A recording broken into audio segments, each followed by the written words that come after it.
그러니까 이재명은 그 사람들 입장에서는 네. 아무것도 아닌 얼굴 마담이죠. 네, 반갑습니다. 시청자 여러분. 오늘도 유재일 정책위원장님과 함께 방송을 좀 진행해 보도록 하겠습니다.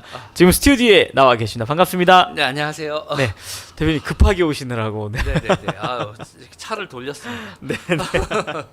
오늘 몇 가지 좀 이 현재 지금 공천에 대한 상황에 대해서 네. 질문을 좀 드리려고 하는데요. 네네네. 제가 방송실에 보내드린 첫 번째 기사를 좀 띄워주시면 좋을 네. 것 같아요. 조국이 어저께 이제 비례대표로 자기가 출마를 하겠다라고 선언도 하면서 네. 첫 번째 정책을 이제 발표를 했거든요. 네. 근데 저 보면서 너무 이제 황당해가지고 근데 이런 얘기가 이제 조국을 지지하는 국민들한테는 막 열광과 환호의 메시지잖아요. 그렇죠. 근데 보니까 이게 한동훈 딸 논문 대필 특검법 1호 발의 네. 이게 이제 본인이 정치인이 돼야 되는 네. 목적이라고 나왔더라고요. 네. 이거 보면서 대한민국의 정치 수준이 진짜 약간 저질 수준이다 네. 라는 생각이 들었거든요. 네. 어떻게 좀 봐야지 맞을까요? 이런 건 마이크를 좀만 가까이 네네. 해주시면. 예. 잡스럽죠. 아니 그런데도 어떻게 네. 이렇게 지지하는 프로테이지 보니까 네. 이 조국 혁신당이 한 15% 이상인 것 같더라고요. 네. 지금요. 네. 근데 저런 얘기를 해도 네. 일단은 이거를 네. 저는 요새 그 우리나라 정치는 네. 근대 이성 이런 전통에서 설명하면 안 된다. 그냥 우리나라 정치는 조선에 기반해서 보면 된다. 그러니까 저런 걸 보고 뭐라고 하냐면 전문 용어로 한풀이라고 하죠. 참. 그러니까 한풀이 그러니까 그 기사 그렇죠. 제목도 그렇게 나온 게 있더라고요. 네. 조국의 한풀이. 네. 예. 씻긴 굿. 오죽하면은 조국 네. 대표라고 해야 되나요? 뭐라고 해야 돼요? 이제는 저당 대표인가? 저분이 저쪽에서 사람들 저렇게 몰고 다니는 네.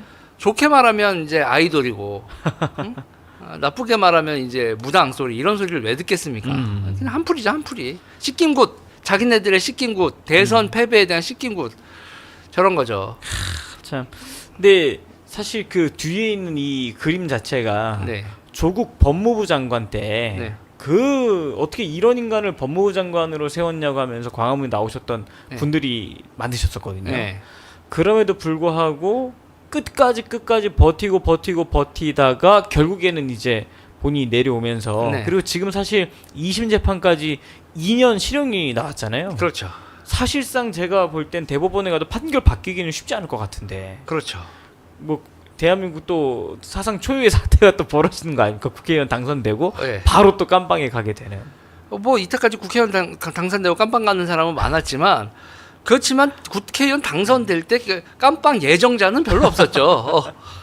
그러니까 이거는 거의 네네. 초유의 사태죠. 깜빵 예정자가 네네. 국회에 들어가는 건. 근데 지금 상황 봐가지고 당선 비례 몇 번을 할지 모르겠지만 일단 원내에 들어가긴 들어갈 겁니다. 이 조국 수호 집회 때 네. 엄청나게 많은 인파가 몰렸었잖아요. 서초동이에요. 네, 서초동이에요. 네. 그리고 또 그 당시에 문재인이 만약에 대권 후보로 조국을 밀어준다면 네. 당선이 상당히 유력하다라는 내용도 막 그때 나왔었는데 네. 그때 좀 어떻게 보셨어요? 조국은 조국이 만약에 이런 이슈가 없었으면 대통령이 됐었을까요? 조국은 저쪽 대선 후보 못 돼요. 그래요. 네. 그러니까 그런 얘기 들을 때마다 뭐냐면 네네. 왼쪽을 진짜 모른다.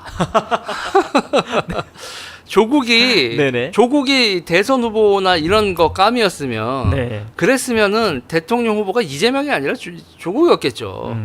사실 범죄 사실이나 깜빵 가는 정도로 보면 조국이 이재명한테 비빌 수 있는 정도는 아니거든요. 네네네.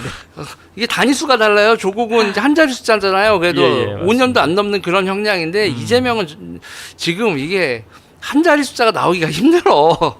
그런 상황인데. 네. 어제도 또 대장동 재판이 있었는데 네. 자기 마음대로 막 불출석하고 막 이러더라고요. 보니까. 그렇죠. 참 진짜. 우리 유동규 후보는 예, 착실히 지금 잘 출석하고 있습니다. 좀 뭐라고 말씀하세요? 재판 관련돼서는? 재판 이동규 관련돼서 후보자님은? 이제 예. 뭐 기본적으로 저쪽이 질질 끄는 거죠. 그러니까 쟤네들은 재판이 사법부에서가 아니라 결국은 다음 대선까지 끌고 가서 그거를 엎어버리겠다 이거 아니에요. 대통령이 당선이 되면은 형사소추권이 사라지니까. 네네. 이야, 그것밖엔 살 길이 없으니까 사실상 그렇죠. 질질 끌고 있는 거죠. 네.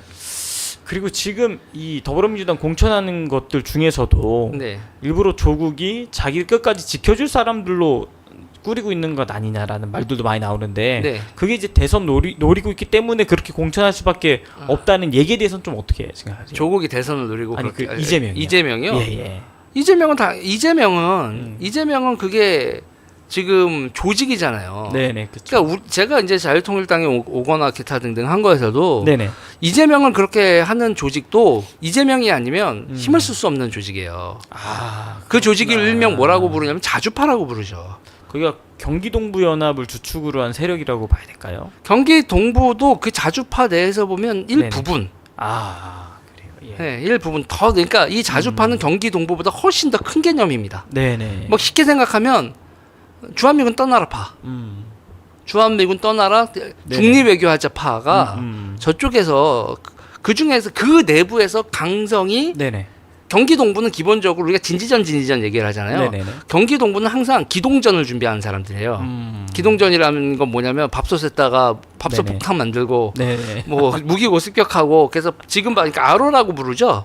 그러니까 아로는 우리가 이제 기동전이라고 하면 말 타고 뛰는 예. 거, 이걸 뛰어가는 걸 그 기동전이라고 하잖아요. 네네. 기동전은 뭐냐면 집회, 폭력, 이런 걸 통해서 나라를 전복시켜서 자기네들이 권력을 잡는 거, 이게 기동전이거든요. 네네. 근데 이제 좌파는 그렇게 하면은 자기들 망한다는 걸 알고 있어요. 대부분은 기동전을 하면. 네네. 그러니까 기동전의 전제 조건이 뭐냐면 상황이 무르익었을 때, 상황이 무르익었을 때 기동전을 한다는데.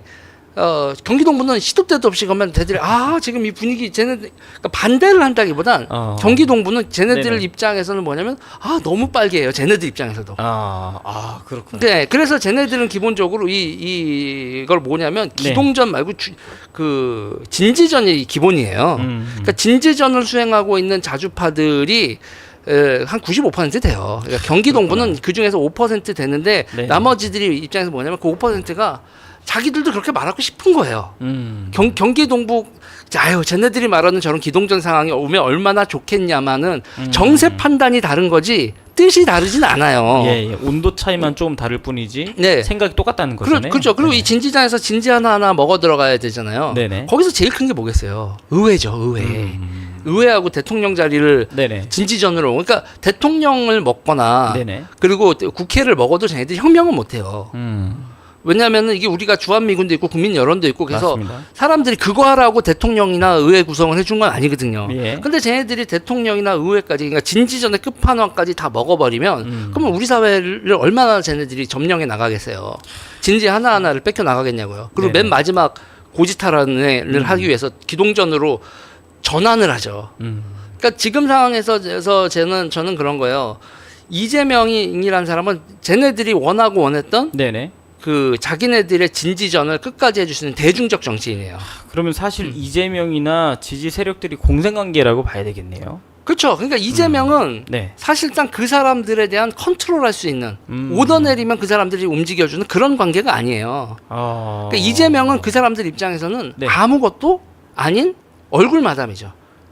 그런데 서로가 필요하니까 네네. 이재명 너는 우리 없으면 안 되지. 이재명도 나 없으면 너희 안 되지.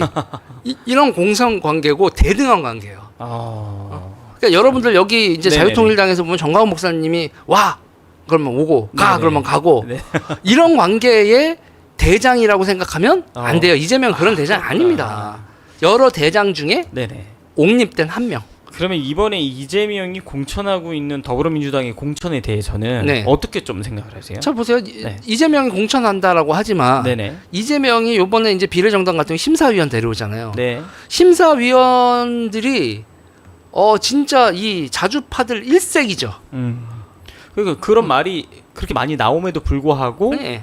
뭐 계속 그냥 일관되게 가고 그런 말이 있더라고요. 오건 말건 얘네들 예. 총선을 이기는 게 아니라 자기네들이 의회에 드디어 민주당을 자기네들이 먹는 거죠. 이야, 그러니까 민주당 사람들이 다 쫓겨났어요. 네네. 그러니까 민주당에도 그러니까요. 민주당에서도 한미동맹파가 있습니다. 예예. 저 같은 인간이었었죠. 예예예. 이낙연 같은 사람, 한미동맹 그리고 일본하고의 관계도 원활하게 가야 된다고 생각하는 그런 사람들이 민주당 내에서도 네네. 꽤 과반수였어요.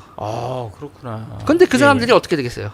다 밀려나죠. 그러니까 지금 밀려나서 갈 데가 없으니까 이제 지지하시던 지지자분들도 네. 지금 조국 혁신당을 지지하는 거라는 그렇죠. 평이 많이 나오고 있는데 네. 근데 이게 결국에는 총선 다 끝나고 나면 그래서 이게 지금 조국 혁신당에 집결하는 분위기 때문에 투표율이 상당히 높아질 것 같다. 네. 지금 우리가 지는 분위기로 가죠. 그 야당 분위기가 또 아이러니하게도 갑자기 또 좋아지는 분위기로 지금 언론에서 나오기 시작했더라고요. 이대로 가면 저쪽이 이겨요. 대표님 어느 정도로 예상을 하세요? 쟤들 만약에? 이대로 가면 네. 160석 나와요. 쟤들이. 예. 다 그러니까 합쳐서 되게 웃긴 게 다 뭐냐면 합쳐서. 국민의힘은 민주당을 이겨요. 네네. 예, 그러네요. 국민의힘은 민주당을 이기는 걸로 나오는데 예. 좌파 세력은 총 파이를 다 하면 우파를 이겨요. 이 총선 때랑 바뀐 게 없네요, 그럼요. 대선 때랑. 네, 대선 때도 걔네들이 살벌하게 따라붙었잖아요. 예, 맞습니다. 여론조사 10% 이기고 있으면 뭐래요? 0.73으로 이겼잖아요. 그러니까 이건 뭐냐면 네네. 거기서도 봐요. 우리 진영 대 진영으로 보면 저번 네. 대선도 졌어요. 심상정이 80만 표인가 또 받아갔었잖아요. 그러니까 36만 표인가 이겼는데 심상정이 출마 안 했으면 설마 윤석열 대통령을 찍겠어요? 이재명을 찍지? 그럼요. 예. 그러니까는 진영 대 싸움, 그러니까 좌파와 우파에서 어느 쪽이 표가 많이 나왔냐 보면 저번 대선도 좌파가 표가 더 많이 나온 대선이었어요. 심상정이 출마해서 우리가 이긴 거지. 이번 총선에도 사실 그 진영 싸움으로 봤을 때는 저쪽이 좀 더 우세하다고. 압도적으로 우세하죠. 참. 그러니까 국민의힘이 민주당은 이길지언정 네네. 좌파는 못 이겨요 지금 상황에서. 그러니까 지금 보세요. 네네. 그러니까 사람들이 민주당 안 찍겠다라고 했었던 사람들이 그러니까요. 그러면서 조국 비례당을 찍겠다. 예. 그러면 조국 비례당 찍으려고 선거소 투표소 가야 되죠. 네네. 간 김에 지역도 찍는 겁니다. 참 이게 지금 무서운 사건인데. 그러니까 대부분이 사람들이 네네. 지지자들이 있잖아요. 우리 지지자분들도 윤석열 도대체 못 찍겠어. 라고 하는 분들이 민주당 찍지 않습니다. 의사분들은 지금 너무 화가 나서 그럴 수도 있는데 민주당 안 찍고 그냥 투표하러 안 나가거든요. 네네. 근데 그 사람들이 그래도 조국은 찍어줘야지 하는 식으로 해서 자유통일당 찍어줘야지 하고 비례로 온 사람들이 비례 네네. 찍었다가 네네. 우리 쪽은 국민의힘 지역 찍는 거고 저쪽은 찍는 거예요. 그러니까 지금 조국 비례당이 무서운 맞습니다. 건 예. 저쪽에 냉담한 사람들이 맞습니다. 교회를 따지면 냉담한 사람들이 교회 출석하게 만드는 거예요. 이게 결집하게 만드는 어떤 그러니까 더불어민주당의 행태를 보고 화가 나갖고 다 때려쳐 했는데 네. 갈 데가 없었는데 조국 때문에 여기는 가야 되겠다 네. 해가지고 그쪽에 또 결집하는 모양새로 지금 가고 있더라고요. 그러니까 지금 되게 웃긴 거 뭐냐면 참. 여러분들 개딸을 우리만 싫어하는 게 아닙니다. 조국 지지하는 사람들 중에서도 개딸 네네. 싫어하는 사람들 무지하게 많아요. 개딸 꼴 보기 싫어서 민주당 거길 못 가겠다 이런 사람들 많거든요. 근데 그 사람들이 어떻게 하겠어요? 국민의힘으로 오진 않죠. 민주당 찍죠. 조국당 찍고 민주당 네네. 찍는 이런 사태가 벌어지기 때문에 지금 그래서 지금 선거가 뒤집혔다는 거예요. 그러니까 저쪽은 그리고 공천 주고 뭐 하는 거에서도 민주당이 조국 당을 무시하지 않잖아요. 네네. 그러니까 기본 아주 간단하게 생각해 보자고요. 우리 당 장경동 대표죠. 네네. 한동훈 위원장이 만나주겠어요? 근데 저쪽은 네네. 이재명이 조국한테 덕담하잖아요. 그러니까요. 이 차이가 그러니까 쟤네들은 진영으로 하고 저기는 당으로 하는 거예요. 선거를.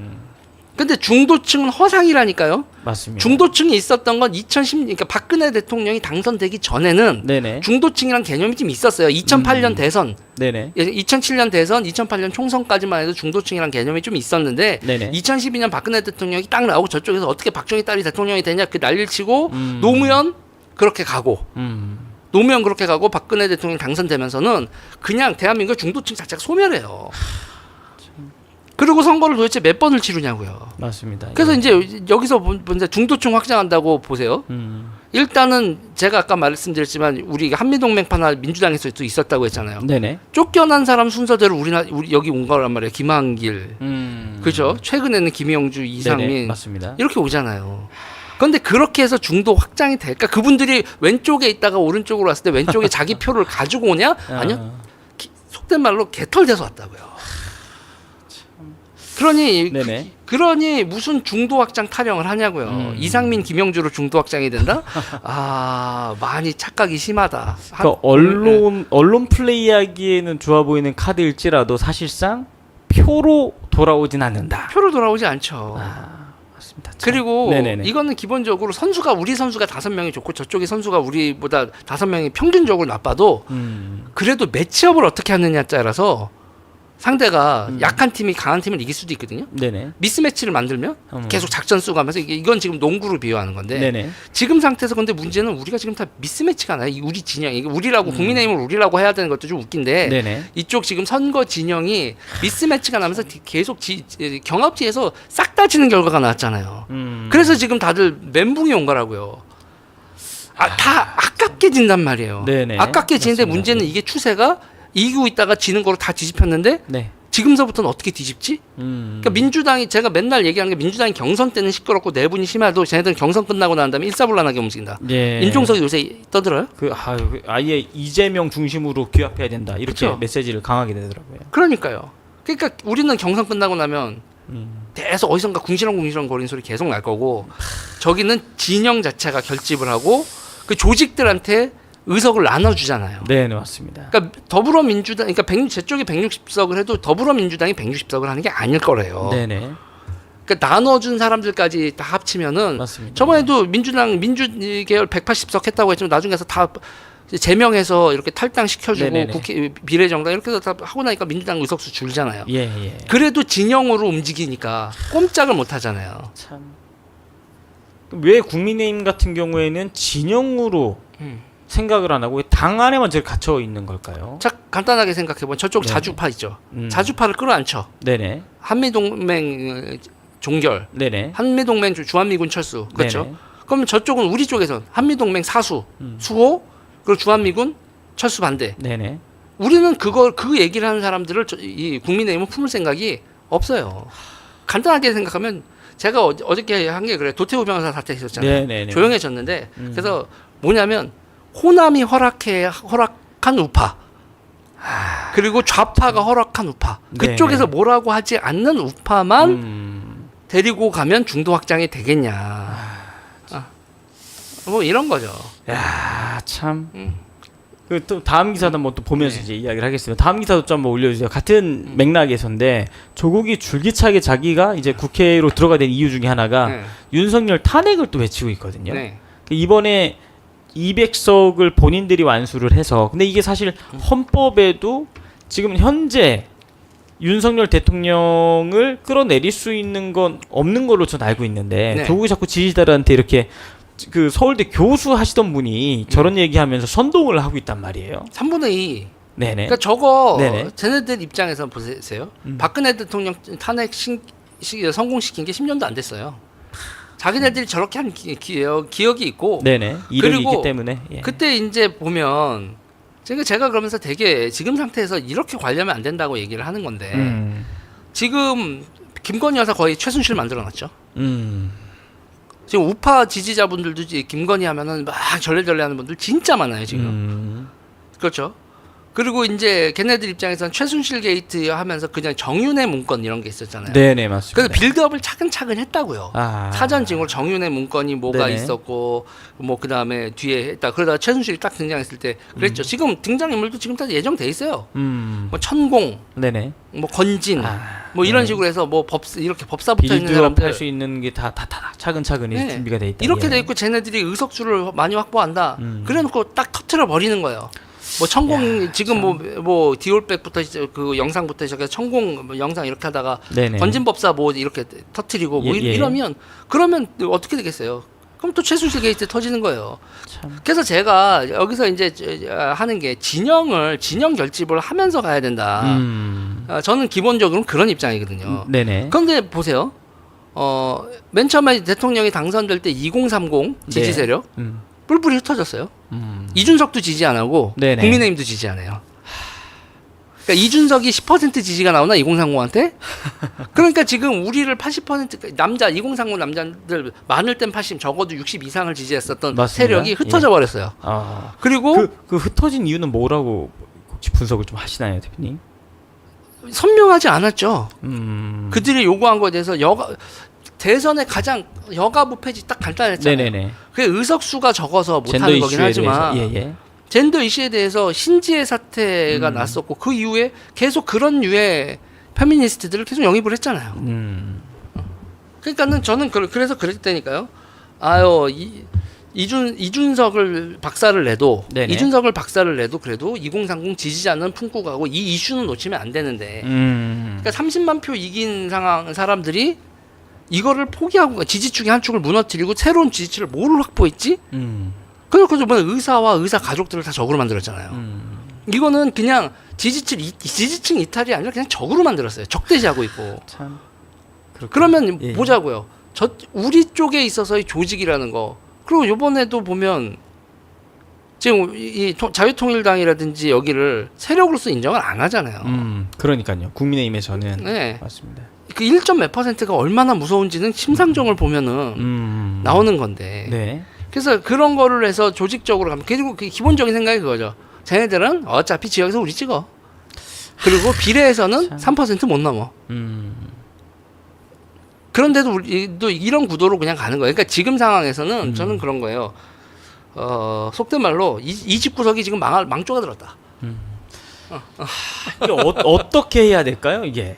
지금 어떻게 해야 되느냐에서는 지금 조국의 신당이 그러니까 많은 분들이 그래요. 이 정권부를 조국은 이 정부의 저쪽에서 보면 왼쪽에서 보면 가장 오른쪽이에요. 가장 오른쪽이에요. 아, 그렇구나. 예. 가장 오른쪽인데 저런 메시지를 내면서 가두리 양식을 쳐줘요. 근데 우리가 지금 봐야 될 게 우리 지지자들이 중도층에서 세고 있는 게 아니에요. 아, 맞습니다. 예. 그러니까 도태우 변호사부터 시작을 해서 뭐 기타인데 우리 의사들부터 시작해서 우리 지지층 세고 있는 건 2030도 그렇고 우리는 오른쪽에서 세고 있다고요. 그래서 지금 저는 자유통일당이 가두리 양식을 해야 된다는 거예요. 그 사람들에게도 투표장에 와서 찍을 명분을 만들어 줘야 된다. 찍을 정당을 만들어 줘야 된다는 거예요. 그리고 지금 더불어민주당한테 실증과 실망을 느끼는 사람들이 조국 혁신당에 들어오는 것처럼 그런 역할을 지금 자유통일당이 해줘야지만 된다 이 말씀이잖아요. 그리고 이제 여기서 또 하나 중요한 게 뭐냐면 윤 대통령이 의사 탄압한 거에 대해서 저는 되게 실수가 크다고 보는 것 중에 하나가 정치학 용어 중에서 political efficacy라는 개념이 있어요. 정치적 효능감이라는 개념인데 내가 지지하면 결과가 나온다라는 거예요. 내가 지지하면 결과가 나온다. 그러니까 지금 조국 지지자들은 자기가들이 지지하는데 쭉쭉쭉 하고 한국 정치에 무슨 효과가 있잖아요. 맞습니다. 예. 이런 효능감을 느끼는 거예요. 근데 지금 의사 선생님들 같은 경우엔 윤석열 대통령 찍었잖아요. 네. 80% 이상이 찍은 집단인데 그분들이 자기 손가락 뿐들고 싶잖아. 그러면 정치적인 효능감 자체가 바닥이에요. 정치적 효능감이 바닥이면 그러니까 내가 뭔 행동을 한 게 무슨 의미가 있어. 무력감에 빠진다고요. 야, 약간 박탈감 같은 걸 지금 느끼고 있다. 네. 근데 그런 사람들한테 그래 우리도 뭔가 해볼 수 있어. 라는 동기부여를 해주는 게 우리 당이 그 역할을 해야 돼요. 그러니까 많은 분들이 의사를 품으면 윤석열한테 맞서는 거 아니냐 그러는데 제가 그래서 아주 세게 얘기한 게 있어요. 의사는 오래도록 보수를 할 거고 윤 대통령 여기서부터 지금 임기 몇 년 안 남았다. 3년. 예. 지금 여기서 보수 진영 자체가 의사를 적으로 돌려버리면 우리 진영은 앞으로 선거에서 계속 크게 데미지를 입고 간다. 그러니까는 좌파 같으면 자기 지지자들 상대로 해서 자기 지지자 박살내면서 중도층 확장되고 지지율 올라간다는 거 왼쪽은 상상을 못하는데 여긴 너무 쉽게 생각하는 거예요. 그리고 그러면서 여기 이제 제가 자유통일당 할 때도 이제 깜짝 놀라는 것 중에 하나가 얼마나 국민의힘이 개무시하는지에 대해서 우리가 모르고 있으면 다 알잖아요. 그렇죠, 알죠. 예. 아는데 협상을 안 한다는 거죠. 그러니까 제가 이번에 이제 목사님하고도 얘기하고 했지만 우리가 국민의힘 그 지역구 찍어주자고요. 왜? 같은 진영이니까. 그러면 그 사람들도 우리한테 비례를 같은 진영이니까 우리 줘야지. 아, 그럼요. 당연히 그렇게 해줘야죠. 예. 그러니까 우리가 선거구 도와주잖아요. 지금 선거운동하고 막 그럼요. 그리고 지금까지 목사님께서 거의 진짜 아주 적극적으로 헌신적으로 그렇게 아예 입당까지 해서 막 입당하십시오라고 적극적으로 도와줬는데도 불구하고 이러한 일들이 발생을 하고 있어서 말씀해주신 부분 잠시 후에 한 번 더 좀 얘기를 진행을 좀 하고요. 다음 또 제가 살펴보려고 하는데 이번에는 어제 이제 엊그저께 그 안규령 도봉이죠. 도봉갑인가요? 이번에 말이 참 많은 후보자인 것 같은데 이 논평이 하나 올라왔더라고요. 네. 근데 그 논평 제목을 내용을 읽어보니까 네. 제가 제목 한 번만 올려주세요. 네, 4년 만에 아스팔트 태극기 부대로 돌아온 국민의힘 친일과 독재의 아바타입니다라고 해서 좀 올려주세요. 내용을 좀 보겠습니다. 돈봉투 수수 의혹, 5.18 역사 왜곡 주장, 난교 예찬, 이토 히로부미 인재 발언 등 국민의힘 총선 후보들을 둘러싼 논란이 가라앉지 않고 있습니다. 극우 유튜브를 애청하는 대통령을 떠받들더니 국민의힘이 도로 아스팔트 태극기 부대로 돌아간 것입니까?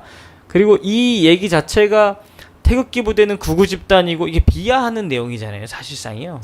그래서 그 안기령 이 후보자 자체도 논란이 많은데 내용을 보니까 또 이 광화문에 나오셨던 자유 애국 우파분들에 대한 또 비난 성명서처럼 이렇게 나오고 이런 부분들을 보면서 어저께 또 방송을 좀 다뤘었는데 좀 어떻게 보시나요? 안기령 후보자. 그러니까 간단하게 얘기해서 아까도 네. 반복이지만 네. 그러니까 우리나라의 정치에서 가장 극단에 있다라고 하는 정치 세력의 핵심 이슈는 주한미군이에요. 한미동맹이고. 네. 한미동맹 해체 주한미군 철수파 극좌. 음. 그러니까 저 폭력을 동반하고 뭐 이런 거는 떠나서 그러니까 지금 스펙트럼에서 제일 왼쪽 극이라는 얘기 빼놓고 far left라고 할게요. 네네. 멀리 있는 왼쪽을 그러고 이쪽은 정반대잖아요. 네네. 한미동맹 강화, 주한미군. 그래서 보세요. 쟤네들이 우리 보고 친일파, 그러니까 예. 친미파라고 비난하진 않아요. 아 예. 왜냐하면 대한민국 대부분이 사람들 대부분 그쵸, 친미파니까. 예. 그래서 쟤네들이 그거를 친미파를 비난하고 싶은데 대중적으로 친미파 대신 쓰는 게 뭐예요? 친일파잖아요. 이게 가끔 전술이라는 거고. 그리고 이제 보면 저렇게 지금 하면 네. 쟤네들은 그렇게 해서 주한미군 철수를 주장하는 그 세력을 비례대표도 주고 끌어안죠. 네. 우리는요. 저런 얘기 나오면 찔끔하고 끌어안지 않죠. 맞습니다. 예. 한마디로 말하면 저게 갈라치기인데 저 갈라치기에 우리가 당한다고요. 그래서 제가 뭐라고 부르냐면 저거를 좌파가 허락한, 호남이 허락한 우파 이렇게 얘기하는 거예요. 좌파에서 호남이 비토하면 여기서는 공직 후보자가 되지 못한다. 우리가 비토한다고 하면 쟤네들은 세탁해서 누군가를 또 대신 내보낸단 말이에요. 네네. 참. 그리고 또 하나 논란이 됐던 건 이제 본인이 지역구 돌아다니면서 선거 유세를 하는데 네. 아마 보셨을 것 같아요. 네. 그 지지자인데 더불어민주당이 지지자인데 여기 무슨 동인 줄 아냐 그랬더니 자기 동네를 이제 몰라서 네. 당황하는 모습들이 있었거든요. 네. 그러니까 그런 모습도 사실 조국을 통해서 봤던 것처럼 네. 아 이런 사람들이 대한민국의 정치인으로 나오고 있다는 현실이 사실 굉장히 좌절감이나 상실감이 크다고 느껴졌었거든요. 네. 그러니까 그런 부분들이 있어도 어떻게 정치 개혁을 해야 저런 사람들이 아니라 진짜 나라를 바로 세울 수 있고 건강한 정치 이념을 갖고 있는 국회가 만들어지는지 대한민국 모든 영역에서 사실 전 세계 나가면 참 잘하는 것들이 많잖아요. 삼성도 그렇고 지금 스포츠 스타들도 외국 나가서 참 잘하고 있는데 K-팝 문화도 그렇고 근데 정치 영역은 삼류 이하 수준이라는 생각이 진짜 많이 듭니다. 그 제가 요새 얘기하는 게 네. 정치인 조선이에요 여전히. 그때 머물러 있다고 지금. 네. 탕파 싸움이죠. 이거 어떻게 깨부셔야 되는 겁니까 이거? 이거를 극복하고 시고려고 가장 고민을 한 역사적 인물이 이승만 대통령이죠. 그러니까 이승만 대통령, 그러니까 우리가 이승만 정신을 되살려야 된다는 건 네네. 이승만 대통령이 생각했을 때 제일 중요했었던 건 그렇구나. 예. 제일 중요했을 때 한미동맹이 왜 중요해요? 사실 국가 예. 한미동맹이 중요한 거에서 우리나라 사람들이 되게 착각하고 있는 게 안보 때문에 중요하다고 생각하고 있어요.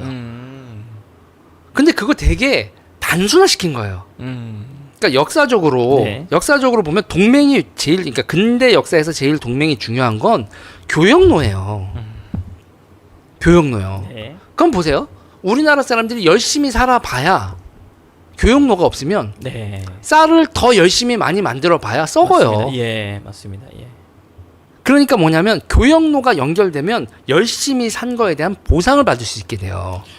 우리가 만든 잉여를 딴 나라한테 갖다 팔 수 있게 되고 딴 나라가 필요로 하는 거면 그러니까 우리가 맨 처음에 이제 재봉부터 시작해서 그러니까 경공업부터 시작해서 차근차근 중화공업하고 지금에서 우리가 반도체하고 자동차까지 팔잖아요. 예. 현대자동차가 우리나라가 필요하는 자동차가 몇 대나 된다고 800만 대를 만들겠어요. 그러니까 삼성이나 맞습니다. 현대는 예. 그렇게 물건을 팔 수 있는 거죠. 그럼 북한은 왜 저렇게 하느냐? 북한과 우리의 가장 결정적인 차이는 북한은 항구가 닫혀 있어요. 미국이 닫아버렸거든요. 맞습니다. 예. 그러니까 이승만 대통령은 이게 근대 역사라는 건 뭐 포르투갈이 됐건 스페인이 됐건 네네. 영국, 프랑스, 뭐 세계대전까지지 모든 거에서 그러니까 그때 있잖아요. 2차 세계대전 때도 독일이 무제한 잠수함 작전 왜 해요? 상선을 끊어버리잖아요. 네네. 교역로를 끊어버리는 거예요. 근데 그 모든 과정에서 이승만 대통령은 우리가 개항이라는 건 항구를 열고 교역로를 연결한다는 거잖아요. 네네. 그런 게 있을 때 동맹이 우리가 힘이 있거나 네네. 우리가 힘이 있거나 동맹이 없으면 어떻게 된다고요? 거래할 때 호구돼요. 그러니까 우리를 호구 취급하지 않으려면 네네. 우리가 호구 취급당하지 않으려면 일본이 그랬던 것처럼 일본이 영일 동맹 맺었던 것처럼 네네. 우리도 패권 국가 동맹을 맺은 국가가 돼야 네네. 이 나라가 잘 살게 되는 근간이다. 근데 거기에 있어서 이승만 대통령이 생각했던 자유민주주의, 사유재산제 이런 기본 개념에서 네네. 동맹을 맺고 교역로를 낸다라는 게 지금 우리 역사 교육에서 빠져 있고 무조건 우리는 뭐만 보냐면 휴전선만 안보라는. 보는 거예요. 안보만. 예. 근데 미국이란 존재는 미국은 휴전선을 지켜주는 존재가 아니라 그거보다 훨씬 더 큰 의미는 맞습니다. 예. 바다의 지배자라는 거예요. 그러니까 바다의 지배자인 해양 세력과 동맹을 맺고 네네. 자유민주주의 시장경제 원리하에 우리도 사유재산제를 만들어서 그러면 해외에다 물건 팔면 어떻게 돼요? 은행 계좌가 올라가잖아요. 돈이. 네네. 맞습니다.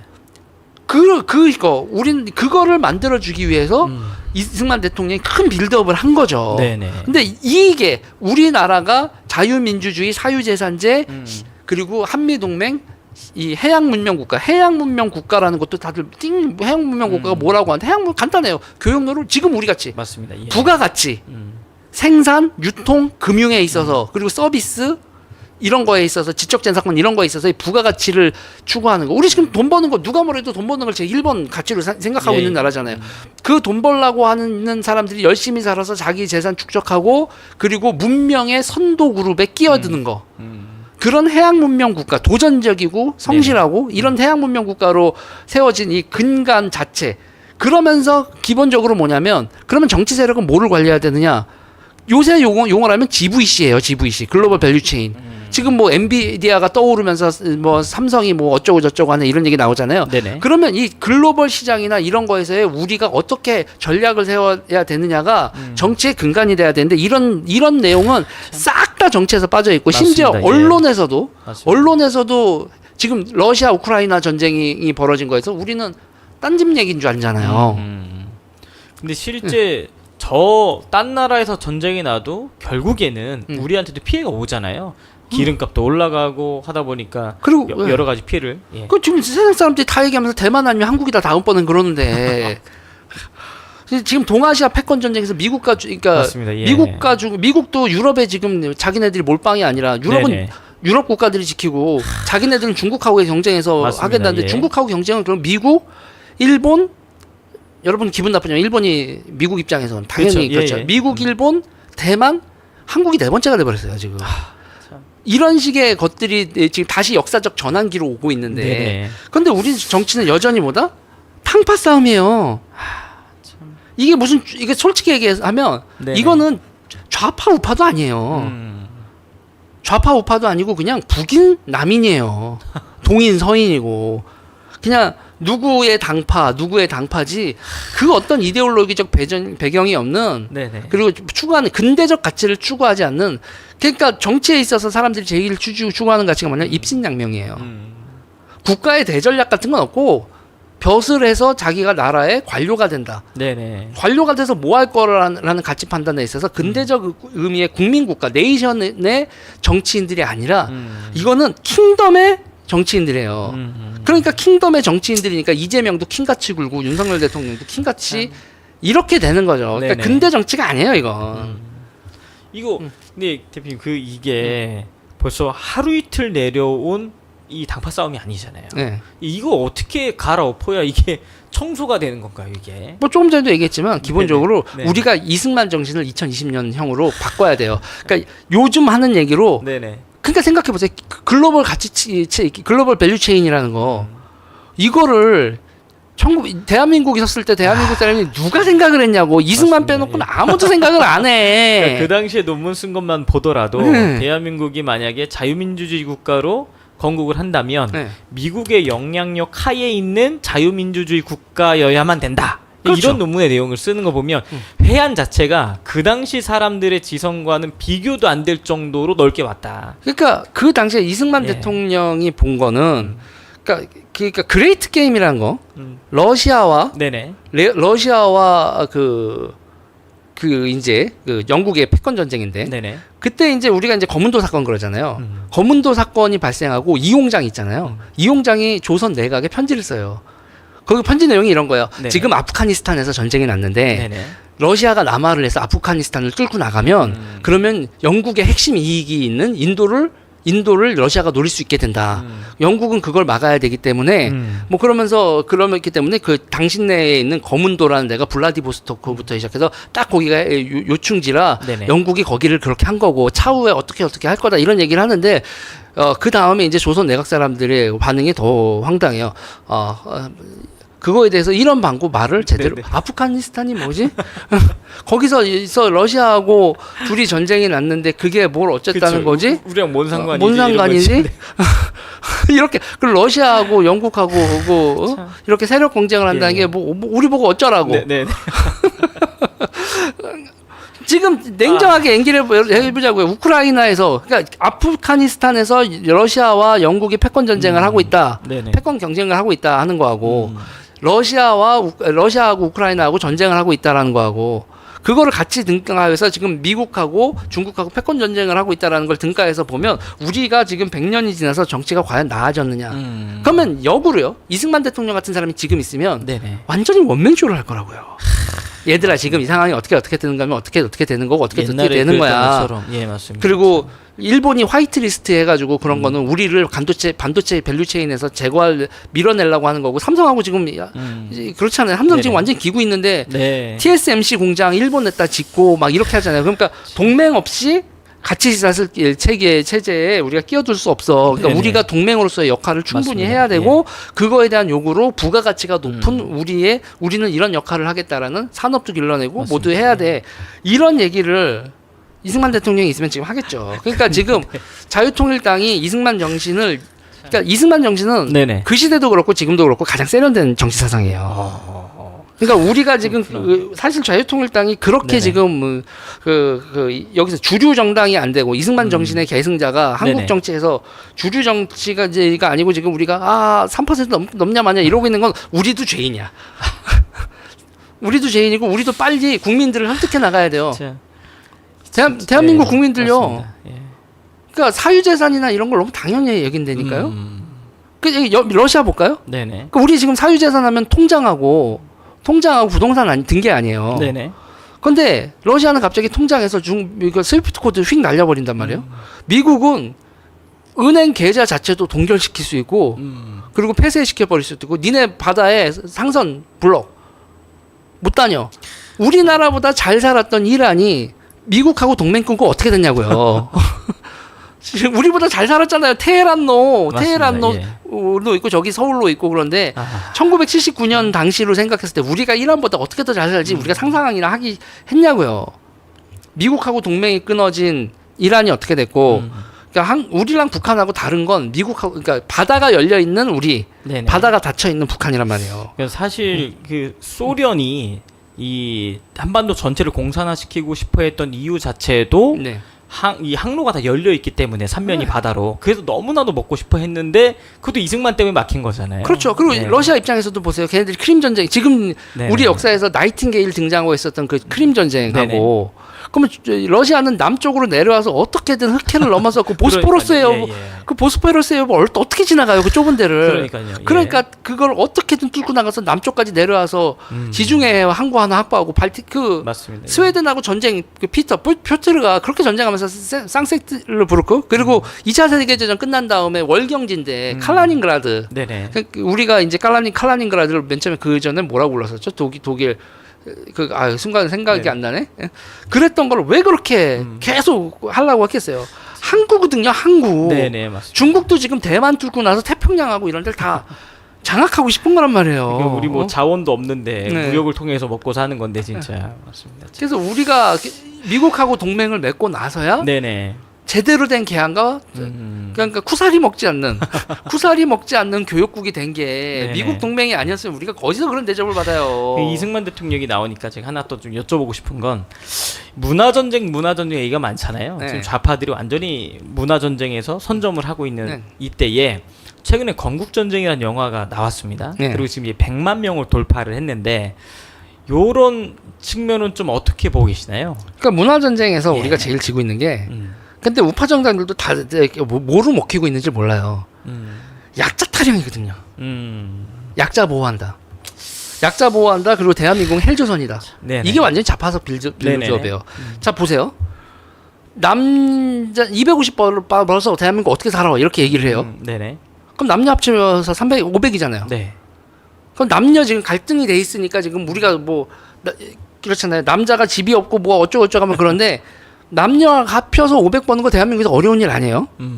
500 벌어요. 네네. 그러고 300만 써. 300도 많이 쓴다고 하실 거예요. 네네네. 200을 저축해. 그리고 200 저축하면 1년에 2,400이야. 네. 뭐 나스닥 투자하고 뭐 어떻게 해서 잘 모으면은 5년에서 7년이면은 1억 5천 정도 모아. 네네. 그거 가지고 대출 받아서 이 30년짜리 대출 받아서 집을 사. 남자 여자가 동맹 맺고 월세방에서 시작을 하든 뭐라도 어떻게 해서 해가지고 그러면 대한민국에서는 30년 모기지를 하면은 집을 얻을 수 있어. 네네. 니네가 지금 부모가 그렇게 해서 장만한 집에서 아파트에서 살고 있었던 거야. 그런데 부모로부터 독립하자마자 바로 30평짜리 아파트가 니네 부모가 어떻게 살았는데 툭 떨어져야 된다고 툭 떨어져야 생각하는 되는 거죠. 거고 부모한테 나 날아가서 살아야 되니까 그거 아파트 내줘요. 그러니까 이거에 대해서 우리가 네네. 있잖아요. 가장 기본적으로 니들 이 젊은 것들이 이 젊은 것들 손반 벌자고 야 왜 남자 여자가 싸우고 지랄 이러면서 그러면 쟤네들은 그러겠죠. 틀딱이라고. 네.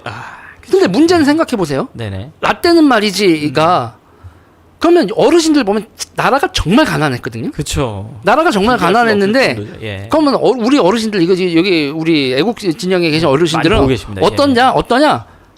강해요. 강한 사람들이야. 네네. 그게 얼마나 강하냐면 자기 몸 하나가 아니라 예예.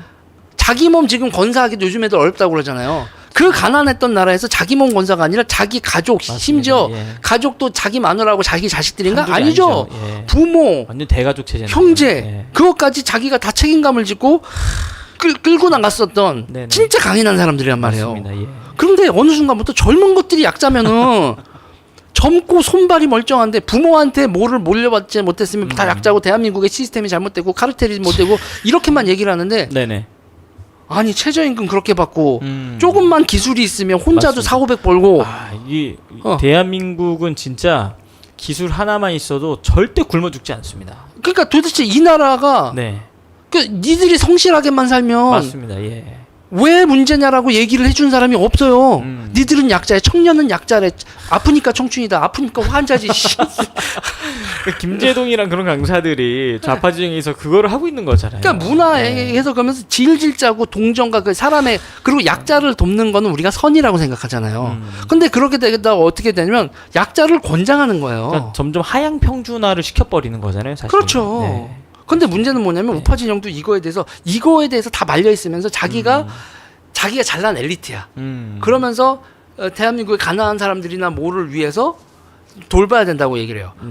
그러면 안 된다는 거예요. 제가 그래서 요새 자주 하는 얘기가 우루과이 라운드 때 네네. 그 협상할 때 이슈 2개였어요. 농민과 스크린 쿼터였다고요. 네네. 둘 다 보호해야 된다. 우리가 미국 사람들하고 어떻게 경쟁을 일본한테 우리가 절대로 개방할 수 없다. 그랬거든요. 네. 그래서 개방한 농촌 어떻게 됐고 개방한 스크린 쿼터 개방해서 지금 한국 정화가 망했어요? 아니면 전 세계로 팔려나가요? 맞습니다. 아니 제가 농촌도 있잖아요. 우리가 그렇게 보호한다라고 그래서 그렇게 보호해서 농촌 총각이 장가 갈 수 있어요? 이제 답답한 소리 하고 있는 거죠. 사실. 그러니까요. 예. 그런데 지금 네덜란드 같은 나라는 예. 우리가 반도체 파는 만큼 농산물을 팔아요. 그 나라가 우리보다 뭐 농토가 넓어, 뭐가 넓어. 그러니까 결국에는 곡물을 사오고 네네. 채소, 과일 등 그리고 우리가 철강석 사와서 포항조철에서 네네. 그 강철 만들잖아요. 스틸 네네. 만들잖아요. 마찬가지예요. 네덜란드도 곡물은 땅원이 적어서 원자료가 되는 곡물은 사와요. 수입을 하는데 그걸 가공해서 네네. 고부가 가치로 만들어서 식품을 팔죠. 그래서 우리 반도체 버는 만큼 $1,000억 달러씩 번단 말이에요. 흑자가. 그러면 우리도 생각해 보자고요. 이 동북아 일대에서 네. 여기 부자들 이렇게 생기고 있잖아요. 동남아도 지금 부자 많이 생기고 있는데 맞습니다. 예. 가장 믿을 수 있는 고품질의 농산물을 우리가 만드는 그런 나라가 될 수 있어요. 근데 그렇게 할 수가 없죠. 왜냐하면 기업이 하면 안 되니까. 네. 소농민들 보호해야 되니까 다 작게 조금 있는 맞습니다. 예. 자경련들 보호해야 된다고. 그러면서 지금 노인분들 왜 논농사 지어요? 그분들 노동력은 상실했는데 맞습니다. 전화해주면 수확해줘. 네, 다 해주는데. 다 해주고 그리고 나라 보조금 나오고 이렇게 하고 그런 데서 무슨 경쟁력과 생산성이 나오겠냐고요. 맞습니다. 예. 그 결과 대한민국 도시민들은 식료품값 세계에서 가장 비싼 식료품값을 감내하고 있고 네네. 농민들은 저소득이고 그러니까 이 약자 보호라는 게 참 되네. 그러니까 간단해요. 제가 얘기하는 게. 그러니까 엄마 나 공부하기 싫어. 어린이는 놀아야 돼. 그래 우쭈쭈쭈 내 새끼. 어이구 어린이는 놀아야지. 네네. 그렇게 키웠다가 어떻게 되겠냐고. 맞습니다. 참. 그러니까 우리가 우파가 문화 전쟁에서 이기려고 하면 네네. 다시 이승만 대통령 정신이요. 이승만 대통령은 뭐 했어요? 일단은 그 교역로를 확보해야 돼요. 네네. 교역로를 확보해서 우리가 그때는 일단 기술이 없는 상태에서 일단 열심히 해요. 네네. 근데 그 다음은 어떻게 돼요? 전문가 기술자. 맞습니다. 예. 이거 확보하는 거잖아요. 이승만 대통령 그 화천댐 8호도 그렇고 전기 생산하는 거 하나 확보하려고 얼마나 신경을 썼어요. 맞습니다. 없는 살림에 원자력 배워와라. 그 당시에 원자력은 맞습니다. 예. 최첨단 산업이었습니다.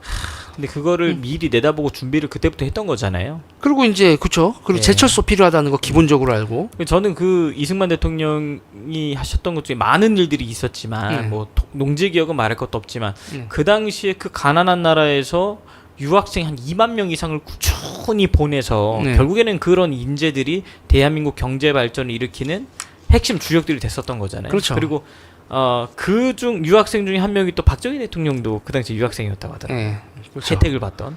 야, 참 그런 말씀하신 대로 그런 탁월한 압도적인 리더십이 등장하지 않으면 이 문제 해결이 안 된다. 그러니까 기본적으로 예. 우리가 뭐냐면 우리의 삶을 다이렉트로 봐야 돼요. 그러니까 자유민주주의가 뭐냐라고 하고 사유재산제가 뭐냐고 했을 때 제가 그런단 말이에요. 그때 이제 그 이승만 대통령 때나 박정희 대통령 때 보면 네. 통장이라는 개념이 없어요, 사람들이. 그렇죠. 예. 통장이라는 개념이 없고 저축이라는 개념도 당연히 없어요. 저거 네. 그러면 내 거 뺏어간다 이런 거거든요. 그렇죠. 그래서 그 당시 국민학교죠. 국민학교 애들한테 통장 만드는 걸 가르쳐서 애들이 부모한테 가르치게 만들어요. 그러니까 지금은 우리가 사유재산제가 너무 당연한 것 같이 맞습니다. 생각을 하지만 통장 하나 개설해서 그거를 어느 정도의 관료 체계냐고요. 누가 누구한테 돈을 얼마 해서 통장이 어떻게 줄어들었고 맞습니다. 이런 거를 지금이야 이렇게 하지 보편화돼 있으니까 이러고 이거를 그 보편화하는 과정에서 얼마나 이 근대성 사유재산을 유지하는 이 근대성을 해서 기업도 부기를 해야 되잖아요. 예. 그러면서 지금 이거 어르신들 보면 웃으실 수 있는데 네네. 1원이요, 2원이요, 주판이요. 예. 주판에 대해서 얼마나 주판하고 회계라는 거에 대해서 그러면서 우리가 경리니 뭐니 그러면서 예, 주판하고 맞습니다. 예. 요즘은 다 사라졌지만 주판까지 예. 얼마나 가르치면서 맞습니다. 예. 사유재산제를 운영하는 방법, 지키는 방법, 기업을 운영하는 방법을 가르쳤냐고요. 그런데 지금 뭐냐면 그런 게 다 그냥 된 줄 아는 거지. 이런 게 되는 과정에서 항구랑 도시랑 연결하는 고속도로를 만들고 그 네네. 안에 금융 시스템 만들고 거기에 이제 그걸 국민들을 계몽하고 교육하고 그게 그냥 다 기본적으로 된 거고 그렇게 만들어놔서 시스템을 만들어 놓고 네네. 만들어놨는데 그런데 이 시스템이 니들한테 착취를 하는 나쁜 시스템이고 대한민국 시스템은 나쁜 시스템이고 다 카르텔들이 지배하고 있고 네네. 너희들은 다 돌판 매질을 해야 돼. 근데 이거에 우파들도 지금 같이 하고 있잖아. 맞습니다. 예. 전문가가 기득권자가 되고 억울한 마음을 가진 사람들이 돌팔마에서 신나하는 걸 그걸 지지율 상승이라고 생각을 하고 전문가 귀한 줄 모르고 성실이라는 사람들 귀한 줄 모르고 맞습니다. 그냥 포퓰리즘으로 우파도 가고 있다고요. 이러면 예, 나라 맞습니다. 망하는 겁니다. 이게 어느 순간부터는 포퓰리즘이 좌파 쪽에서만 있었는데 이제 우파도 똑같이 표방하고 따라가면서 네. 둘 다 좌파 포퓰리즘으로 지금 흘러가고 있어요. 그러니까 기본적으로 세상 틀면 다 약자래. 참. 아니 네네. 우리는 강한 사람들의 후손들이라니까요. 맞습니다. 예. 지금 우리 부모 세대는 진짜 전 세계 역사상 최고로 강한 세대야.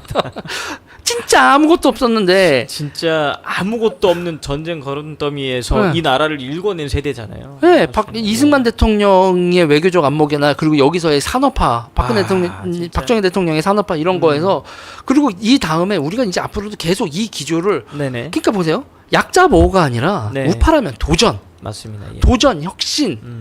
그리고 옛날 거 완전히 지금은 진짜 라떼는 말이가 나오겠지만 근면자조 협동, 특히 남녀 사이의 협동.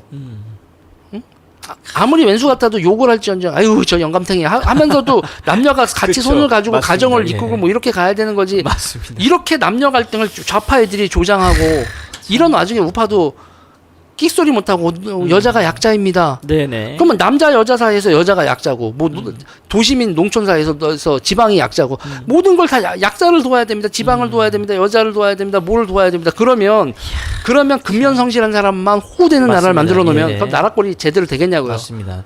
누가 열심히 성실히 일하고 싶어 하겠습니까? 그러니까 점점 이렇게 출산율 문제가 지금 대한민국을 자살로 이끌고 있다고 얘기를 하는 건데 이 출산율 문제 간단한 게 네네. 애들한테 이제 저도 진짜 이 X세대인데 네네. 소비가 인생의 미덕이라고 가르치면 안 된다는 거예요. 남녀 간에 협동하고 둘이 같이 살면 살고 네네. 가족 꾸리고 그럼 뭐예요? 지금 상태에서 이 소비 위주로 했었던 세대가 전부 다 뭐 네네. 어떻게 가요? 외롭잖아요. 외롭고 맞습니다. 내가 왜 살지라는 생각이 드는데 아유 애새끼 찡찡대고 밥 달라고 울어봐 왜 샀는지 생각이 드나 외로울 틈이 어딨어 기저귀 갈아야지. 맞습니다. 네. 정신이 없죠. 하루가 정신이 네. 없죠. 예. 그러니까 지금 우리가 그래도 그렇게 사는 게 제대로 사는 거라는 얘기를 해야지. 네네 맞습니다. 자 보세요. 우리의 이 소비에 있어서의 평등을 추구해서 지금 대한민국이 어떤 일이 벌어졌는지 전 세계에 대해서 명품을 제일 많이 사잖아요. 맞습니다. 예. 뭔 샤넬을 개나 소나 다 사. 평등한 국가예요. 그런데 그렇게 겉보기를 추구하는 평등 속에 우리 삶이 얼마나 골마 있고. 맞습니다. 예. 그러면서 갑자기 이제 샤넬도 못 사준 남자랑 결혼하네. 이런 말도 안 돼. 그리고 보니까 요즘에는 생일 파티를 2번 한다고 하더라고요. 그러니까 사진 찍기에 좋은 장소에서 한 번 하고 이벤트하기 좋은 장소에서 또 따로 하고 그러니까. 이런 말도 안 되는 진짜 SNS가 이제 젊은 세대를 다 망쳐놓고 있는데 네. 지금 이 대표님한테 들어야 될 얘기들이 더 많은데 이제 또 벌써 1시간이 훌쩍 지나가가지고요. 네. 또 다음 기사 요게 이제 마지막으로 이제 제가 좀 보려고 하는데 네. 근데 요게 이제 어제 나왔던 기사거든요. 네. 이명박 대통령이 전 대통령이 광우병 날 끌어내리려고 했던 것이다. 네. 날 못 끌어내리니까 이제 박근혜 대통령이 끌어내렸던 것이다. 요런 얘기를 했어요. 네. 근데 저 당시에 광우병 선동 사태를 일으켜서 이명박 대통령 정권을 그냥 식물 정권으로 만들어 버렸었잖아요. 네. 근데 이때에도 시청 앞에 지금처럼 이 광화문에 모였던 것처럼 시청 앞에서 정광훈 목사님이 사람들 모아다 놓고 이 얘기를 했었거든요. 누가 경제 살려달라고 대통령 뽑아놓은 줄 아느냐. 대한민국을 망가뜨린 종북 주사파 정권. 이 사람들 빨리 척결해달라고 뽑았다. 딴 생각하지 말고 이것부터 해결해달라. 이 벌써 20년 전에 그렇게 외치셨었거든요. 근데 이제 와서 다 지나간 다음에 요 얘기 하시는 거 보면 너무 저는 속상하기도 하고 안타까웠는데 잠깐 한 1분, 2분 영상이 있거든요. 그거 한 번만 좀 틀어주세요. 아까 이제 보내드렸, 요거 한번 잠깐 보도록 하겠습니다. 소리 킨 다음에 이명박 장로님 누가 경제 살려달라고 대통령 세웠어? 우리가 장로님을 대통령 세울 때는 이 나라를 망치는 대한민국 종북주의자 좌파 정권이 만들어 놓은 그 거짓을 척결해 달라고 세운 거야. 나는 당신을 위하여 집행유예 받았어. 당신이 530만 표를 다 까먹을 자격이 있어.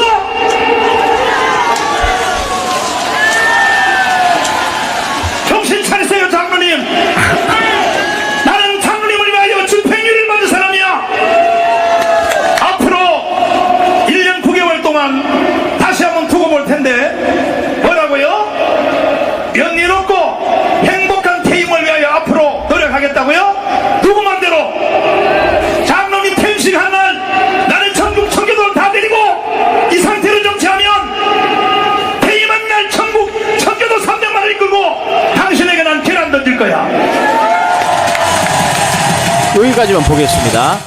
그러니까 사실 저도 한 20년 전이니까 제가 고등학생 때 이 집회에 참석을 했었는데 이게 이제 우파 정권에 어쨌든 힘을 실어주기 위한 모인 그런 집회였는데 목사님께서 이렇게 말씀을 하셔서 저는 저 때도 종북주사파 이런 개념이 사실 없었거든요. 근데 그때부터도 지금 대한민국을 좀먹고 있는 종북주사파 문제 해결 안 하면 이거 나라 위험하다. 그리고 대통령들 힘 못 쓴다. 이 얘기를 하셨는데 저 당시에는 다들 이런 얘기를 또 이해를 못했는데 이제서야 조금 이제 이해를 정치 지도자들도 말도 하고 얘기도 조금씩 꺼내는 것 같아요. 이런 부분들은 좀 어떻게 생각하시나요? 이명박 대통령 네네. 나도 운동권이야 그랬잖아요. 나도 한일 협상 반대하고 지지율 떨어지니까 독도 갔잖아요. 일본하고 관계 어떻게 될지 한미일 네네. 동맹 관계 어떻게 운영할지 이런 그랜드 플랜 이런 게 없고 일단은 네네. 이러면 인기 올라가겠지. 진짜 이게 가자 독도 이거 아닙니까? 그리고 이걸 왜 그렇게 하면 안 되는지에 대해서 구구절절 설명하기엔 지금 그렇고. 네네. 그러니까 지금 대한민국 정부에서는 대전략이 없어요. 그 얘기 많이 하시더라고요. 대전략이 없어요. 예. 박근혜 정부 때 제가 박근혜 정부 욕 많이 하는 것 중에 유라시아 대전략이 있었거든요. 그래서 이제 거기까지 이제 그 컨테이너를 유럽으로 유라시아로 이렇게 하고 그 러시아 석유 천연가스 들여온다. 네네. 그랬으면 지금 작살났죠 우리. 그렇죠. 예, 네. 맞습니다. 그거 철도로가 1년 내내 나르는 컨테이너 물동량이 예. 배로 배 한 대가 움직이는 양보다 못합니다.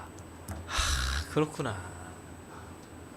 그러니까 이게 아주 신기한 게 물리법칙으로 생각을 해야 돼요. 물은 배를 띄우잖아요. 예, 그렇죠. 이 중력을 거스르는 데에서 맞습니다. 물만큼 좋은 게 게 아직 없죠. 없어요. 예, 맞습니다. 예. 연료 적게 들고 예. 아무리 커도 물에 뜨거든. 진짜. 근데 그거를 철도가 기술이 그러니까 그게 액체라든지 이런 건 파이프라인으로 해서 네네, 보내버리면 되는데. 해상 물류랑 비빌 수 있는 뭔가가 있지만 철도로 해상을 대체한다는 건 네네. 그거는 그런 대전략을 세우면 절대 안 된다. 그런 거죠. 그래서 저는 계속 우파 정부나 기타 등등에서 문제는 우리가 반공을 넘어서야 돼요. 그러니까 반공을 넘어서 대전략이 있는, 그러니까 반공은 공산주의를 막는다거든요.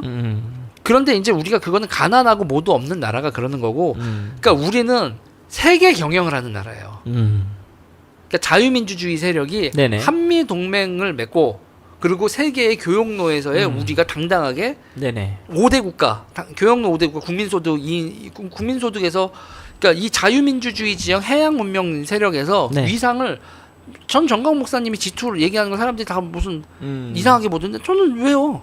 지금 상태에서 영국 저 모양이고 프랑스 저 모양이고 독일 저 모양이고 일본이 지금 너무 치고 올라갔는데 그러면 우리가 이제 G2, G3 해양 문명 국가에서 맞습니다. G2, G3 도약할 수 있죠.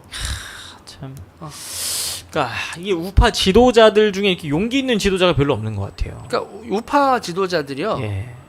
그러니까 우파 지도자들이 이제 문제는 제가 봤을 때 문제는 저 세대는 80년대와 90년대 대학가에서 무슨 일이 벌어졌는지 주사파란 애들이 어떻게 돼 있고 진지전이 어떤 건지에 대해서 몰라요. 인지 자체가 없다. 인지 자체가 없어요. 그리고 가장 큰 보수 우파의 문제점 중에 하나는 경기 동부나 기타 등등이 파고드는 우리 사회의 문제는 그거는 엘리트층이 아니라 하층민 노동이에요. 이게 지난번에 그 오세훈 서울시장님 만났을 때 전장현 관련돼서 얘기해 준 걸 그제서야 이제 알았다고 한 얘기 듣고 이게 진짜 무지하구나 사실 이게. 그러니까 하층민 노동 시장에 대해서 우파들은 관심이 없는 거예요. 그러니까 왼쪽 애들은 그렇구나 이게. 왼쪽 애들은 바닥에서 하면서 화물, 맞습니다. 물류 뭐 이런 거에서 다 조직화하면서 그러는데 세상은 잘났고 고시부터니까 국민의힘은 기본적으로 딱 세 가지거든요. 기수가 있어야 돼요. 고시기수, 고시기수, 언론고시. 그 언론고시는 그런 게 있지도 않은데 국가시험도 아닌데 언론사 기수. 그러니까 공식적인 거에서 나 출세하고 뭐한 따른 이 기수를 따지고 있는데 이 기수 따지고 그러면 그 기수들 사이에서의 정치에 매몰되고 요번엔 누구 차례야 누가 얼마만큼 가져왔어 이러다 보면 하층민 노동시장에서 어떤 일이 벌어지는지 모르고 그러다가 쟤네들한테 다 뺏기고 털리는 겁니다. 대표님 이번 4월 10일 총선이 끝나더라도 네. 국회의원들의 임기가 5월 31일까지 지속이 되잖아요. 그래서 지금 저 좌파 진영의 180석이 만약에 현재 선거에서 지게 된다면 그냥 넘기지 않을 거다. 이제 목사님께서는 거의 내란 수준에 가까운 폭군을 일으킬 거다라고 말씀하고 계시는데 네. 뭐 어떻게 보시나요, 대표님? 저는 그걸 우리 내부에서만 보면 안 된다고 봐요. 그러니까 국제 정치 상황 돌아가는 건데, 예예. 그러니까 우리가 제일 우리 나라 사태를 보면서 우리 뭐 5.18, 4.3 이런 얘기를 하잖아요. 네네. 근데 우리가 제일 우리나라 정치와 관련돼서 와인버거 장관이 얘기하는 거나 이런 거에서 우리가 모델로 봐야 될 건 뭐냐면 이란이에요. 왜 이란의 79년 혁명이 중요하냐면 네네. 친미 국가가 소요를 관리 못해서 네네. 반미 국가로 돌아간 거예요. 아 이것도 좀 충격이네요, 진짜. 그래서 그때 이란 사태에서 핵심이 뭐였죠? 가장 핵심적인 사태가 미 대사관 점거, 네네. 그리고 거기 구금 사태죠. 미국 대사관 직원들 거기 시위대가 구금한 네네. 거잖아요. 그러면서 미국하고 이란이 외교 관계가 단절됐죠. 완전히, 예. 그거 배워서 80년대 이 인간들이 뭐 했어요? 문화원 불질렀잖아요. 미군 시설 불지르고 점거하고. 네네. 그게 기본적으로 모의 교시다 참. 이란처럼 만들어라요. 그러니까 친미 국가 이란이 네네. 무너져서 반미 국가로 되는 그 모델이 기본적으로 와인버거 장관이 경계하거나 기타 등등 하는 것도 네네. 니들 이거 경계해라. 그러니까 미국도 그것도 약간 솔직한 게 있어요. 진짜? 야, 배지가 불러도 그렇지 이게 넘어갈 줄은 자기들도 몰랐다. 그러니까 미국이 그걸 네네. 알았으면 F-14 톰캣을 줬겠냐고요. 이란한테. 그거 딴 나라 아무도 안 팔았는데 맞습니다. 이란한테 예. 팔았어요. 완전 진성 친미 국가가 한 네네. 방에 넘어가는 거란 말이에요. 와. 그러니까 그런데 이제 대부분의 사람들은 에이 우리나라에선 그런 일이 벌어지지 않겠어 그러죠. 그런 생각을 많이 하고 있습니다. 예. 네. 그런데 우리는 지금 항상 그 위험이 있는 나라예요. 그러니까 이 주사파들은 언제나 준비되어 있다. 네네 맞습니다. 언제나 준비되어 있다. 그러니까 예. 이란처럼 우리를 이란처럼 만들어서 저쪽 북중미 블록. 그러니까 이란은 지금 북중미가 아니라 러시아, 러시아랑, 중국, 네. 북중러죠. 예, 북중러. 북중러 이랑 같이 지금 움직이고 있잖아요. 그러니까 우리를 그쪽 편으로 움직이게 하려고 하는 세력이라는 거예요. 그리고 지금 세계 대전이 그러니까 우크라이나 전쟁이 지금 세계 대전으로 번지냐 마냐에 네, 있고 말들이 많았죠. 예. 지금 시진핑은 2017년까지 대만 점령을 군사 준비 완료하라고 했고 이제 A2AD 전략이라든지 제1도련선 돌파 전략이라든지 누가 봐도 이게 진짜 아시아와 그러니까 딱 그렇게 보면 돼요. 일본이 진주만 폭격한 다음에 예. 남방 전선으로 해서 쭉 확장해 나갔잖아요. 네네. 중국도 그거랑 똑같이 하고 싶은 거예요. 그러니까 일명 남방 자원지대 공무와 석유와 네네. 목재 뭐 기타 등등 여러 가지 그 파묘라든지 곡식이라든지 이런 거 다 할 수 있는 남방 자원지대를 자기의 영향력 하에 두고 세계의 바다를 미국이 다 지배하던 시제에서 다시 그 전 식민지 분할 여기는 영국 영역 여기는 프랑스 영역 이런 식으로 영역이 있었듯이 자기들의 영역을 가지고 네네. 미국하고 맞짱을 뜨려고 하고 그 영역으로 동남아 자원지대하고 호주, 대한민국까지 네네. 걔네들이 보고 있는 그레이트 게임이 지금 벌어지고 있는 거죠. 야, 참 몇 년 안 남은 것 같습니다. 이게. 2027년이면 진짜 얼마 안 남은 거죠. 근데 이런 얘기하면은 네네. 황당한 얘기한다고 그러는데 아. 딴 나라 외교 저널이나 기타 등등 보고 맞습니다. 예. 러시아 우크라이나 전쟁이 났는데도 지금 이런 거를 정치 이슈가 안 된다라는 거는 한국 정치가 조선이라서 그래요. 이용장이 거문도 사건 났을 때 편지 보냈을 때하고 지금 똑같다. 그때의 예. 고종의 내각하고 지금의 한국 정치인들하고 뭐가 그렇게 다르겠어요. 맞습니다. 그러면 이제 저희 코앞에 다가온 가장 이제 가까운 전투는 사실 4월 10일 총선이지 않습니까? 네. 그러니까 자유통일당에 계시는 우리 일반 회원분들과 진성 당원분들이 4월 10일까지 어떻게 움직여 주셔야 되는지 그 말씀 한마디 전략적으로 해주시고 마무리를 좀 하도록 하겠습니다. 저는 기본적인 전략은 그거죠. 그러니까 그거 우리는 우리 입장에서 비례 많이 따야죠. 우리는. 맞습니다. 예. 그리고 지역구는 우리가 될 수 없으면 국민의힘 찍어줘야 되는 거고 좋든 싫든 네. 한동훈이 좋든 싫든 이제 무조건 지역구는 찍어주고 이게 기본 전략인 거고 그럼 저쪽은 어떻게 해야 되냐? 네. 우리의 빈정을 상하게 하면 안 되죠. 그러니까 요번에 부활절 준비하면서도 네네. 우리 무시하고 하잖아. 그러니까 정말, 예. 정강훈 목사님이 아니라 다른 목사님들하고 네네. 행사 진행하잖아요. 맞습니다. 예. 이거는 예. 그러니까 제가 그런 거예요. 이런 개무시는 예. 우리가 따지지 않아서 그럴 테니까요. 음. 요번에 선거에서 나왔을 때 그거예요. 우리가 도와주면 네. 그 지역에서 도움받은 사람한테 요구해야 된다니까요. 비례 요번에 우리 이 지역구에서 10%못 받으면 5%못 받으면 당신하고 우리는 이제 다시 볼 일 없어. 맞습니다. 예. 근데 되려 지역구로 내려오신 분들 얘기 들어보면 저희가 자유마을에서 이 계속 선거운동 하시는 분들 얘기를 들어보면 국민의힘에서 찾아와서 도움을 요청한다고 하더라고요. 그러면서 먼저 제안을 한다는 거예요. 네. 비례대표는 우리 자유마을에서 하고 있는 네. 자유통일당.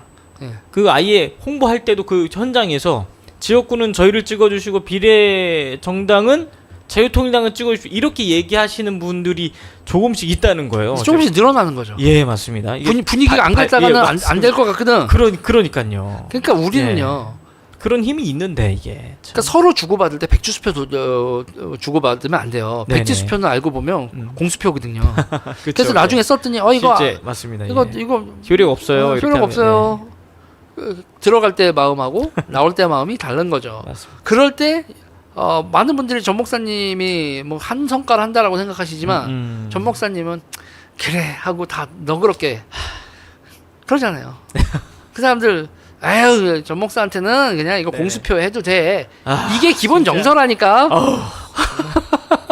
그래서 요번에는 내가 그 꼴을 못 보겠다. 그래서 국민의힘 쪽에서도 유재를 저 새끼가 하고 지금 골치 아플 거예요. 근데 저는 분명히 얘기하는 건 네네. 의사들도 보수 집단인데 이건 2030도 쉽진 않겠지만 저는 네. 그런 거예요. 윤석열 정부하고 국민의힘이 뱉어낸 국민의힘 그러니까 보수 지지자들은 맞습니다. 우리가 싹쓸이하겠다. 아 맞습니다. 참. 그러니까 윤석열 정부에 무조건 협력을 하면 네네. 윤석열 대통령한테 화가 난 보수가 있다라는 사실을 여러분 인정을 해야 돼요. 네, 그럼요. 예. 우리가 그걸 하지 않으면 그분들은 선거에 나오지 않습니다. 맞습니다. 그분들을 담을 수 있는 그릇을 저희가 준비를 해야 된다. 네. 맞습니다. 윤석열 대통령한테 지지하고 협조하는 건 협조하고 따질 건 따져야 돼요. 여러분들 집에서 네네. 남편, 부인, 자식 생각해보세요. 아무리 사랑스러운 집안 식구들이어도 따질 땐 따지고 싸울 땐 싸우고 얻어낼 건 얻어내야지. 안 그러면 어떻게 된다? 호구된다. 그리고 결국에는 승리하는 방향으로 가야 되는 거잖아요. 그렇죠. 맞습니다. 집구석이 잘 되려면 그냥 맞습니다. 무조건 그냥 아빠가 도박을 하던 아빠가 안 되죠, 그러면. 뭐를 네, 하든 맞습니다. 그냥 오케이 이렇게 하면 안 돼요. 따진 건 따져야 되고 맞습니다. 윤석열 대통령은 그러니까 보수 진영에 너무 많은 사람들한테 상처를 너무 많이 줬어요. 윤석열 대통령인데 한동훈 이번에 도태우 변호사 사건으로 얼마나 많은 사람들이 상처를 받았습니까? 그러니까 자유우파 진영에서는 진짜 막 분노가 극에 달했던 사건 중에 과학자, 하나인데. 예. 그러니까 우파 블록에서 의사, 과학자, 그러니까 쉽게 생각하면 진짜 이과 블록. 지금 여러분 이 우파 중에서 이과들이 얼마나 지금 윤석열 정부한테 화가 나 있는지는 여러분 현장에 다녀오시니까 아마 예. 맞습니다. 이거 지금 빨리 자유통일당에서 싹 흡수를 지금 해야 되는 상황이 있습니다. 네. 여러분 4월 10일 총선이 이제 얼마 남지 않았습니다. 한 달도 채 남지 않은 상황이기 때문에 사력을 다해서 지역에 계시는 분들은 30분, 50분, 100분 꼭 섭외를 해서 지인 섭외에 총력을 기울여 주시고 또 대표님 말씀해 주신 것처럼 이번에 저 더불어민주당에서 더 이상 우리는 더불어민주당을 지지할 수 없다.